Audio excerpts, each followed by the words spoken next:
ভারত পাকিস্তানের রণহুঙ্কার এবং আক্রমণ পাল্টা আক্রমণে যেন পরিস্থিতি আরও জটিল হচ্ছে। মঙ্গলবার মধ্যরাতে ভারত পাকিস্তানের ওপর অতর্কিত হামলা চালায়। জবাবে পাকিস্তানও ভারতের ওপর পাল্টা হামলা চালায়, আর এই পাল্টা হামলায় ভারতের 5টি যুদ্ধবিমান ভূপাতিত করে পাকিস্তান। ভারতের যুদ্ধবিমান ভূপাতিত করার পরই নড়ে চড়ে বসেছে সারা বিশ্ব। সবাই ধারণা করছে সামরিক দিক থেকে পাকিস্তান কিভাবে এত দূর এগিয়ে গেছে। রাতের আধারে অতর্কিত হামলাও তারা কিভাবে রুখে দিল।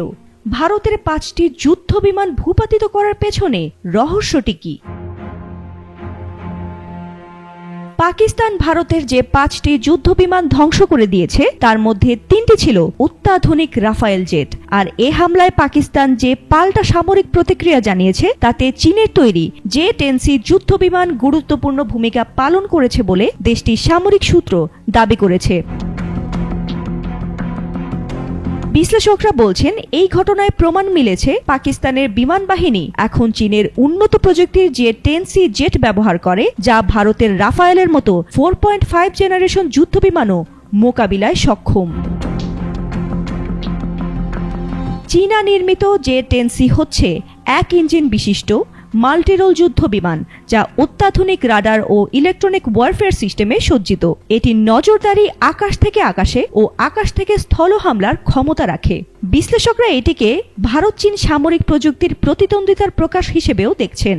কেউ কেউ বলছেন রাফায়েল বনাম J-10C লড়াই ছিল চীনা ও পশ্চিমা প্রযুক্তির বাস্তব পরীক্ষার মঞ্চ। একজন মার্কিন সামরিক বিশ্লেষক জানিয়েছেন, যদি রাফায়েল সত্যিই ধ্বংস হয়ে থাকে তবে এটি শুধু ভারতেরই নয়, বরং পশ্চিমা প্রযুক্তির জন্য এক চরম ধাক্কা। একই সাথে এটি প্রমাণ করে চীন এখন সত্যিকার অর্থেই অত্যাধুনিক সামরিক প্রযুক্তি তৈরি করছে। চীনের তৈরি J-10C ব্যবহার করে পাকিস্তানের এই সফল প্রতিক্রিয়া দক্ষিণ এশিয়ায় সামরিক ভারসাম্যের নতুন দিগন্ত উন্মোচন করছে বলেও মন্তব্য করেন কূটনৈতিক বিশ্লেষকরা। ফাতিমা সুলতানা, ATN বাংলা।